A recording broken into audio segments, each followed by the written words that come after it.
দেখো আজকে কি রান্না করলাম। এটা করেছি মাছের ঝোল, মাখা মাখা করে বাটা মাছ করেছি। এটা হচ্ছে মাছের ঝোল।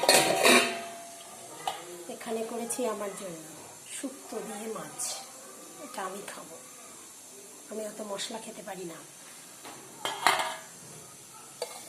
এখানে আছে নারকেলের বড়া, এখানে আছে কালকের ভাজা আর ডাল শুকনো, ডালটা ছিল অনেকটা শুকিয়ে গেছে।